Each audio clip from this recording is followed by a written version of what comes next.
and that health is the grand equalizer. Without it, we can do very little. It is our choice which path to follow, and Justin has chosen to make a difference in the community, serving as a role model for youth. So we'd like our very own co-chair, Linda Zhang, to present the award to Justin Poi. Congratulations.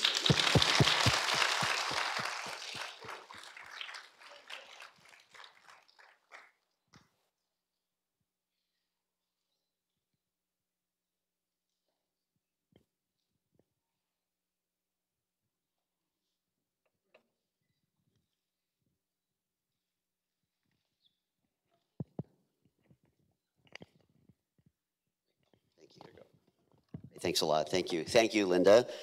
Hang on. I don't normally read speeches, but I have a couple of notes that are just going to cue me on some things that I wanted to say. First of all, thank you very much to CYC, and actually it's been a real pleasure, you know, doing some of your, I think it started even back in COVID. I did some of your virtual talks, and some of your members had a lot of really interesting questions.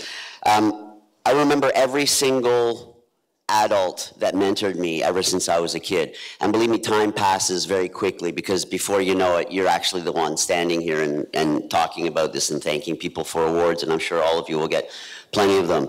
There's a couple of things that I want to bring up, because actually when I saw the bio that was originally mentioned for me, you know, it talked about like health challenges that I had, and actually I want to talk about two very important things.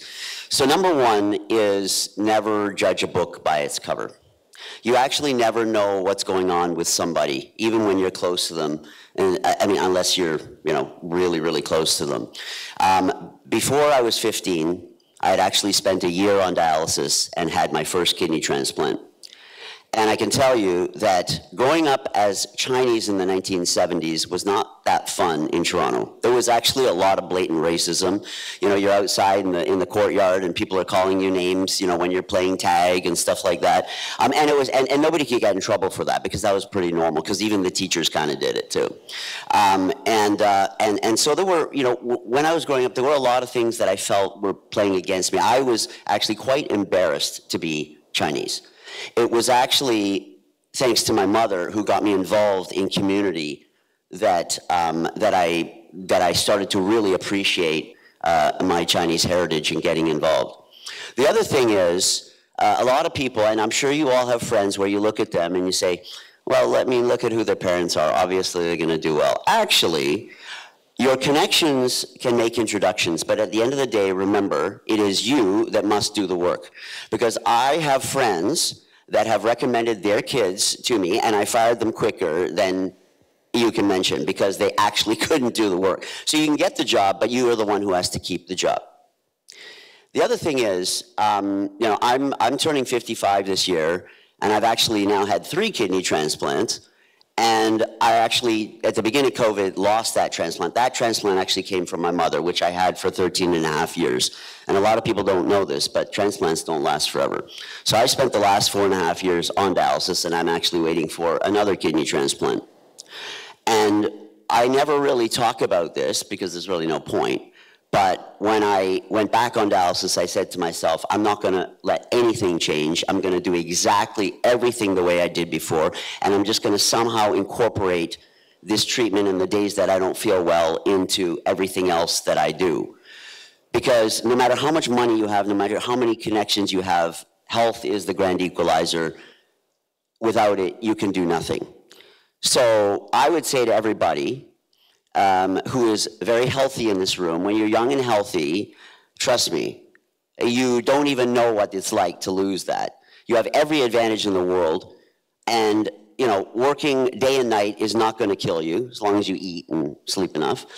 But I would suggest that this is the time when you can do the most, you can work the hardest, do everything that you want to do. The advice that my mother gave is, you know, the same advice that I got.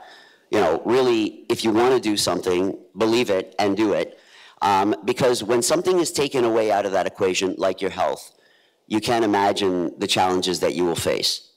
And so I mean, that's probably the best advice that I can give to you.